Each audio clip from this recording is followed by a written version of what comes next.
할렐루야. 7월 27일 수요일입니다. 고린도후서 11장 1절부터 15절까지 말씀을 읽고 은혜 나누도록 하겠습니다. 원하건대 너희는 나의 좀 어리석은 것을 용납하라. 청하건대 나를 용납하라. 내가 하나님의 열심으로 너희를 위하여 열심을 내노니 내가 너희를 정결한 처녀로 한 남편인 그리스도께 드리려고 중매함이로다. 그러나 나는 뱀이 그 간계로 하와를 미혹한 것 같이 너희 마음이 그리스도를 향하는 진실함과 깨끗함에서 떠나 부패할까 두려워하노라. 만일 누가 가서 우리가 전파하지 아니한 다른 예수를 전파하거나 혹은 너희가 받지 아니한 다른 영을 받게 하거나 혹은 너희가 받지 아니한 다른 복음을 받게 할 때에는 너희가 잘 용납하는구나. 나는 지극히 크다는 사도들보다 부족한 것이 조금 더 없는 줄로 생각하노라. 내가 비록 말에는 부족하나 지식에는 그렇지 아니하니 이것을 우리가 모든 사람 가운데서 모든 일로 너희에게 나타내었노라. 내가 너희를 높이려고 나를 낮추어 하나님의 복음을 값없이 너희에게 전함으로 죄를 지었느냐? 내가 너희를 섬기기 위하여 다른 여러 교회에서 비용을 받은 것은 탈취한 것이라. 또 내가 너희와 함께 있을 때 비용이 부족하였으되 아무에게도 누를 끼치지 아니하였음은 마게도냐에서 온 형제들이 나의 부족한 것을 보충하였음이라. 내가 모든 일에 너희에게 폐를 끼치지 않기 위하여 스스로 조심하였고 또 조심하리라. 그리스도의 진리가 내 속에 있으니 아가야 지방에서 나의 이 자랑이 막히지 아니하리라. 어떠한 까닭이냐? 내가 너희를 사랑하지 아니함이냐?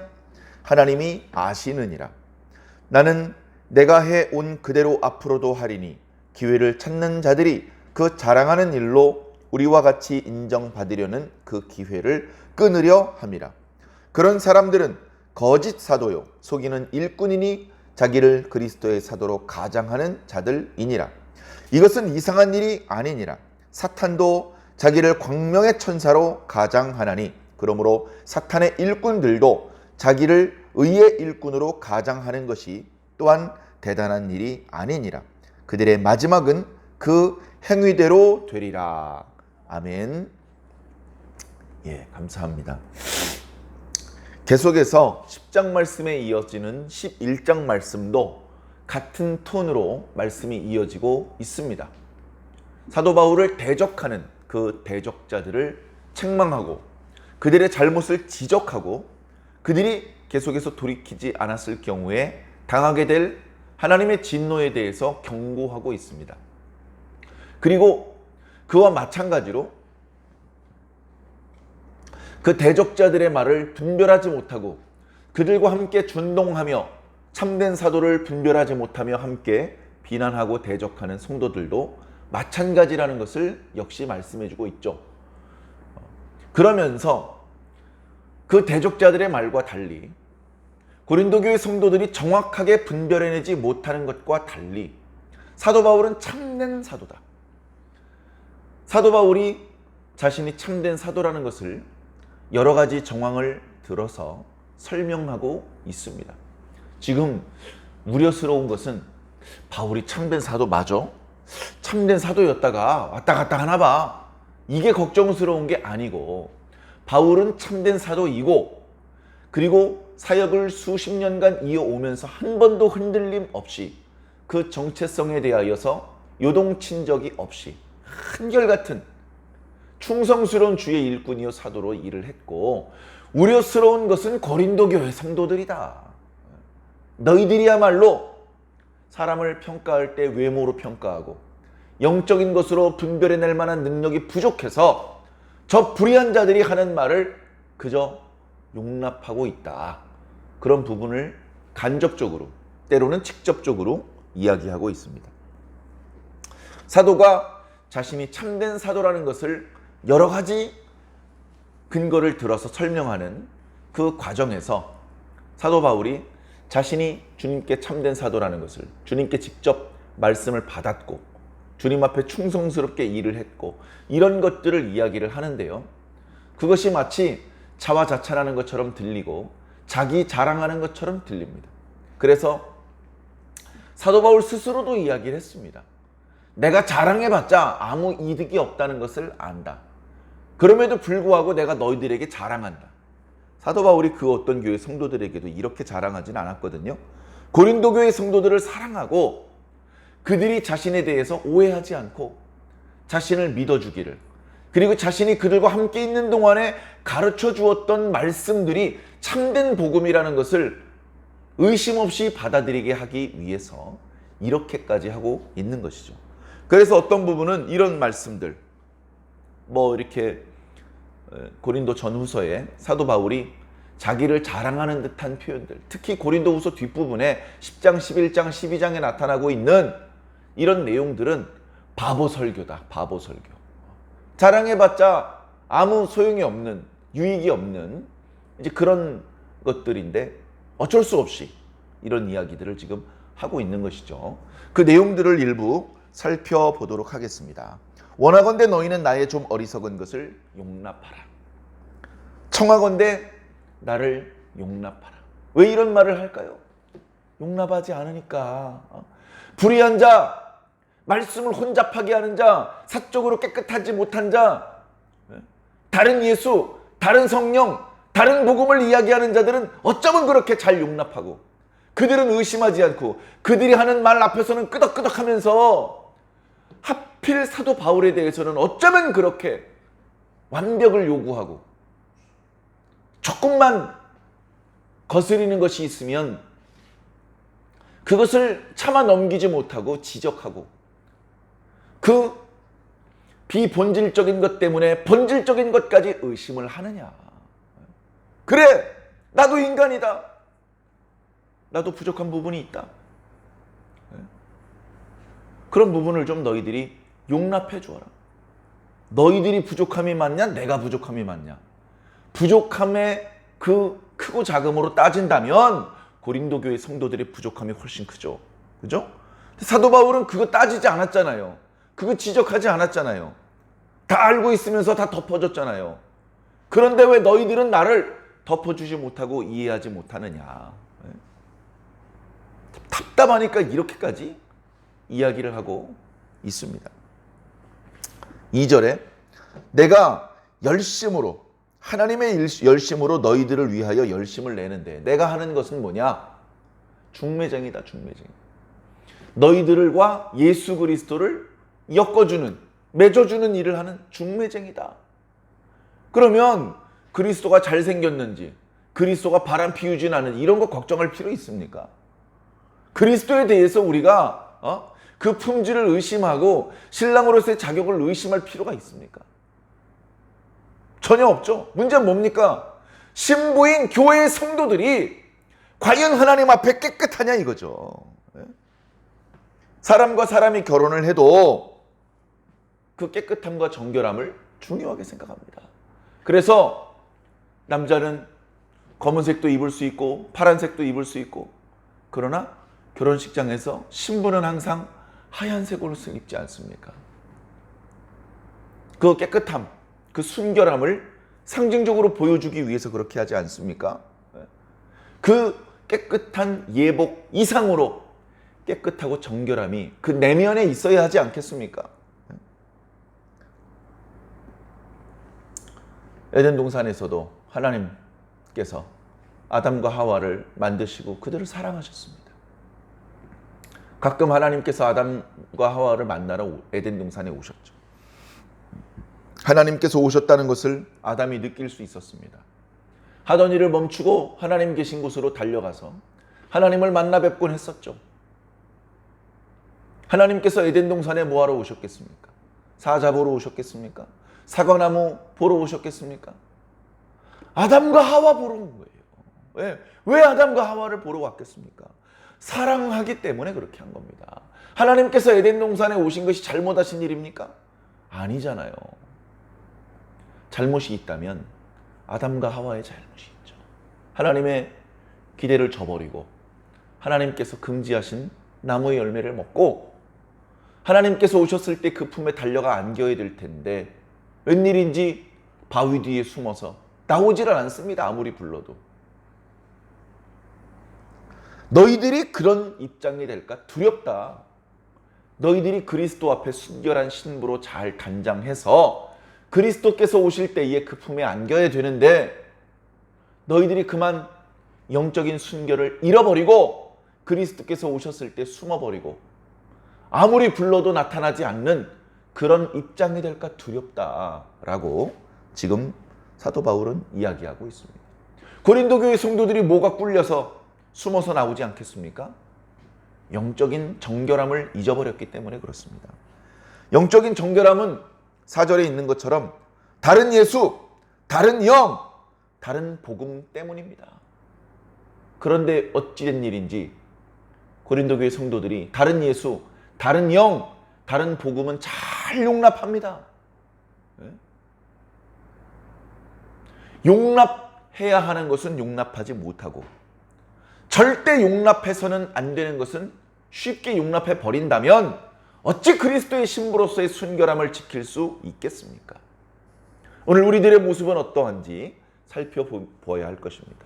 오늘 우리들은 예수 그리스도께서 다시 오실 때 그 가까운 말세 지말에 살고 있습니다. 우리는 어떻습니까? 예수 그리스도를 영접할 준비가 잘 되어 있습니까? 우리가 고급 드레스를 입어야만 되는 겁니까? 돈을 많이 들여서 화장을 해야 되는 겁니까? 그게 아니라 영적인 정결함, 거룩함과 깨끗함, 그것이 예수 신부로서 준비해야 될 전부 아니겠습니까? 우리가 불의한 것, 거짓된 것, 이런 것들을 용납한다면 참과 거짓을 분별하지 못하고 그렇게 분별이 없는 신앙생활을 한다면 주님께서 다시 오실 때 얼마나 부끄럽겠습니까? 우리들 자신을 살펴보아서 주님 앞에 부끄럽지 않은 그런 그리스도의 신부로서 준비해야 될 것입니다. 5절에 나는 지극히 크다는 사도들보다, 유명한 사도들, 예루살렘에 있는 사도들보다 조금도 부족하다고 생각하지 않는다. 예루살렘에 사도들이 여러 명 있습니다. 유명한 사도들이 있죠. 베드로가 있고 야고보가 있고 요한이 있습니다. 베드로와 야고보와 요한이라는 이름은 복음서에서도 항상 같이 다니죠. 그런데 사도행전에서 유명한 사도들이라고 했을 때 그때 거론되는 이름 야고보는 예수님 생전에 예수님을 따라다녔던 야고보가 아닙니다. 예수님 생전에 예수님을 따라다녔던 12제자들 중에는 야고보라는 이름을 가진 제자가 둘이나 있었습니다. 그러나 초대교회 때 지극히 크다는 유명한 사도들 중에는 예수님의 12제자 중에 있는 야고보는 없습니다. 우리가 아는 야고보는 오히려 가장 먼저 순교를 당하고 말았습니다.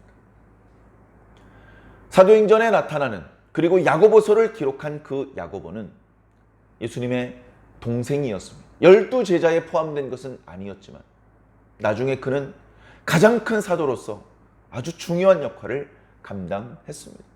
처음에는 베드로가 그 역할을 했습니다. 베드로를 사람들이 가장 잘 알고 있기 때문에 베드로가 예루살렘에서 제자들과 다른 여러 성도들과 함께 기도했고 함께 성령 받았고 함께 복음을 전파했습니다. 그러나 베드로가 계속해서 그 역할을 감당한 것이 아닙니다. 베드로는 우리가 잘 알지 못하는 터키반도 중북부 쪽으로 올라가서 그곳에서 복음을 전파하는 그런 사역을 자처했습니다. 요한도 마찬가지입니다. 예루살렘에 있으면서 편안하게 성도들의 섬김을 받으면서 그렇게 있었던 것이 아니고 사도 바울이 세워놓았던 교회들을 안정시키기 위해서 에베소에 오랫동안 있었습니다. 그 유명한 사도들에 비겨서 자신은 조금도 부족하지 않다는 겁니다. 나이도 어리죠. 예수님과 생전에 같이 활동했던 추억은 없죠. 그러나 부족하지 않습니다. 왜? 사도로서 필요한 것은 뭐냐? 예수님께 직접 말씀을 받는 것입니다. 예수님께 직접 사명을 받는 것입니다. 그거면 완벽한 사도입니다. 사도 바울은 완벽한 사도였습니다. 그것을 사람들이 믿지 못하고 의심했기 때문입니다. 여러 가지로 곤란을 겪었었지만, 그러나 사도 바울은 아무리 생각해도 나는 예루살렘에 있는 너희들이 다 아는 지극히 크다는 그런 사도들에 비교해서 조금 더 부족하지 않다. 그렇게 자신을 이야기하고 있는 것입니다. 그러면서 자신의 일부 부족한 부분을 인정하죠. 내가 비록 말에는 부족하나. 베드로는 말에 부족하다는 이야기를 들어본 적이 없습니다. 그는 학문을 한 적이 없죠. 연설 스피치에 대해서 공부한 적도 없습니다. 그는 본래 어부였고 사실은 무식한 그런 입장이었습니다. 그러나 성령께서 그 속에 들어가시자 아무도 말로 그를 이길 수 없었습니다. 그가 나서서 입을 열면 듣고 있던 사람들이 반박할 수 없도록 하나님께서 그런 특별한 은혜와 은사를 베드로에게 주셨죠. 그런데 그와 똑같은 은사를 바울에게는 주지 않으셨습니다. 그래서 바울이 때로는 유창하지 못했습니다. 때로는 매끄럽지 못했습니다. 그러나 바울이 자랑합니다. 나는 베드로나 다른 사도에게 없는 지식이 있다.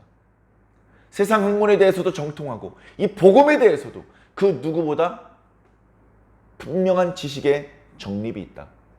이건 내가 노력해서 배운 것이 아니라 주님께 받은 것이다. 그걸 자랑하는 것입니다.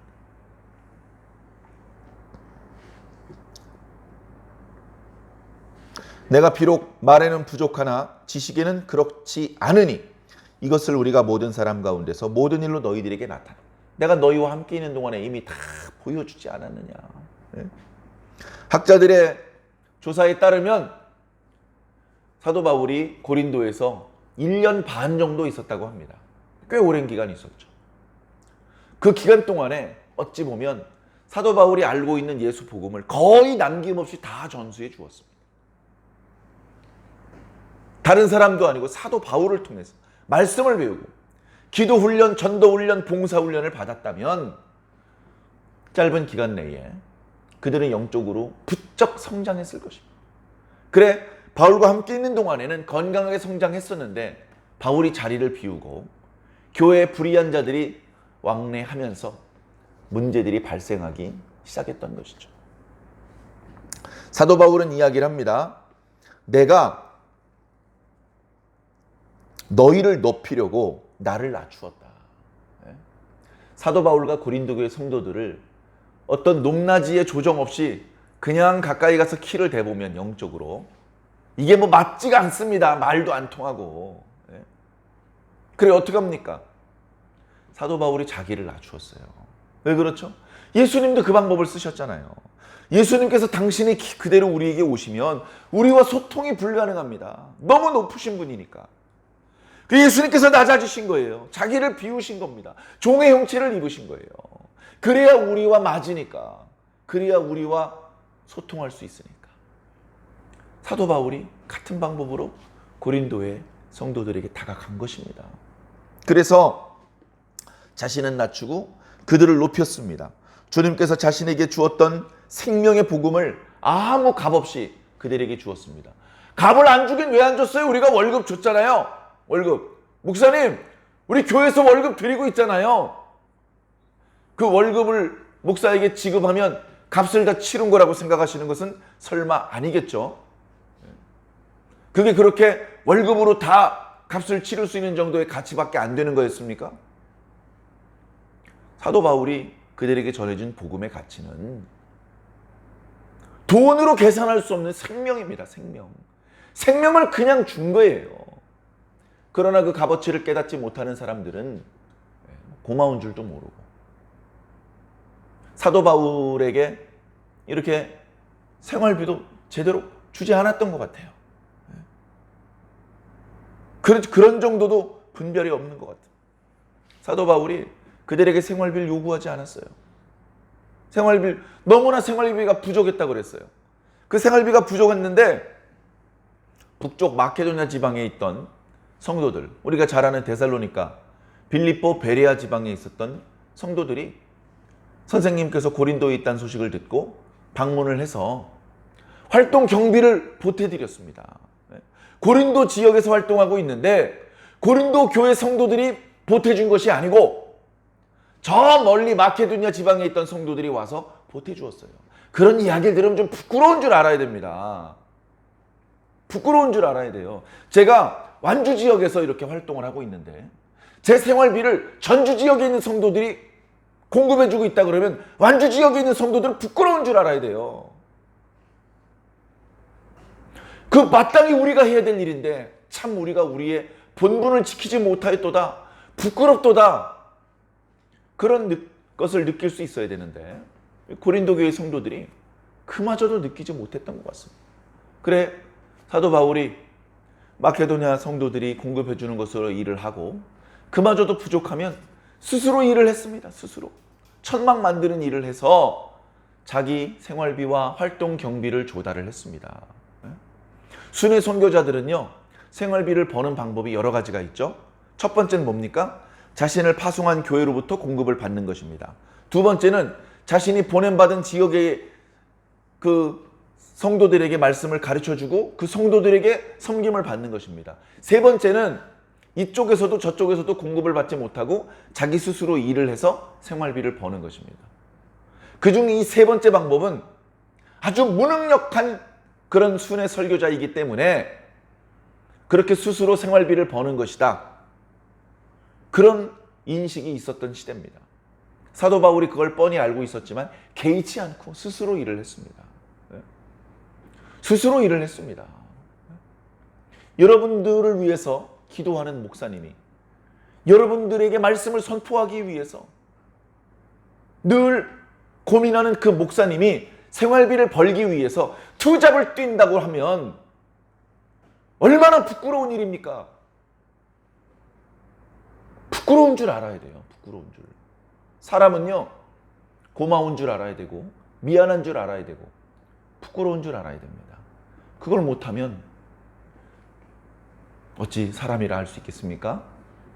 그렇게 우리 자신을 조금은 엄한 기준으로 다그쳐서 더 온전한 성도의 모습으로 서시기를 부탁을 드립니다. 자, 이 고린도 교회 성도들이 그런 상황이었다는 거예요. 그럼에도 불구하고 사도 바울은 고린도 교회 성도들을 책망하거나 그들을 부끄럽게 만들거나 그들을 두렵게 만들려고 하지 않습니다. 오직 그들을 사랑하는 것뿐이에요. 그들이 지금은 믿음이 아직 약하고 지금은 아직 깨달음이 부족하기 때문에 그런 것뿐이야. 우리가 좀 기다려줘야 돼. 우리가 그들을 좀 이해해줘야 돼. 고린도 교회 성도들 욕하지 마. 우리는 처음부터 믿음이 좋았니? 그들도 지금 성장하는 중이야. 그렇게 오히려 고린도 교회 성도들의 입장을 두둔해주고 편들어주는 이 사도 바울의 모습은 얼마나 온전한, 얼마나 고마운 주의 종의 모습이었습니까? 그들 중에 사도 바울 때문에 조금이라도 상처를 받고 조금이라도 오해를 하는 사람이 없도록 하기 위해서 늘 조심했었고 앞으로도 조심할 것이다, 그렇게 이야기를 하고 있는 것입니다.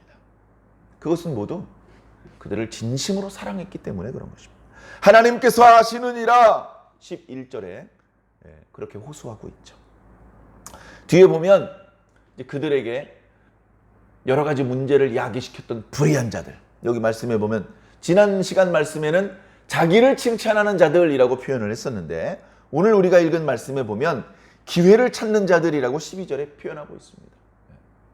기회를 어거지로 찾아지면 안 됩니다. 기회는 주님께서 주시는 것입니다.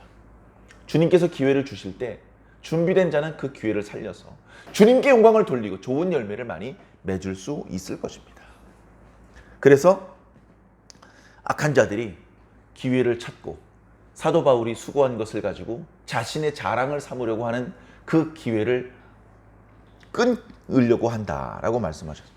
그리고 그 사람들은 사실은 뭡니까? 거짓 사도, 속이는 일꾼이다라고 말하고 있습니다. 마치 마귀도 자기 자신을 광명한 천사로 가장하는 것처럼 그들도 자신을 그리스도의 일꾼으로 자랑하고 있지만 사실은 뭐죠? 15절에 사탄의 일꾼이다. 사탄의 일꾼이다. 본인들이 자신이 사탄의 일꾼이라고 그렇게 스스로 느끼고 있을까요? 자기가 가장 올바른 뛰어난 하나님의 일꾼이라고 그렇게 스스로 느끼고 있을 것입니다. 그러나 실질적으로는 사탄의 지령을 받으면서 사탄의 뜻대로 일하는 사탄의 일꾼이다. 그러면서 겉으로는 의의 일꾼인 채 하는 것이죠. 의의 일꾼. 하나님의 참된 일꾼보다 더 인물도 좋고 세련되고 옷도 잘 입고 그게 뭐 아무 소용없는 겁니다. 그 속에 담겨져 있는 것이 참된 성령인지가 중요한 것입니다. 그 입술로 선포되는 것이 참된 복음인지가 중요한 것입니다. 그 참된 성령인지의 여부, 참된 복음인지의 여부를 분별할 수 있는 힘, 그것이 바로 오늘 저와 여러분들에게 있어야 할 영적인 분별력입니다. 그 분별력을 가지고 참된 주의 일꾼을 참된 주의 일꾼으로 알아보고 존중해 드리고 그렇지 못한 모든 것들을 용납하지 않고 배척할 수 있는 그런 분별력이 있으시기를 바랍니다. 늘 드리는 말씀이지만 분별력은 생명입니다. 입에 넣으면 안 되는, 먹어서는 안 되는 그런 음식인지 먹어도 되는 음식인지 구별하지 못하면 먹으면 안 되는 걸 먹고 죽게 되지 않겠습니까? 영적으로도 마찬가지입니다.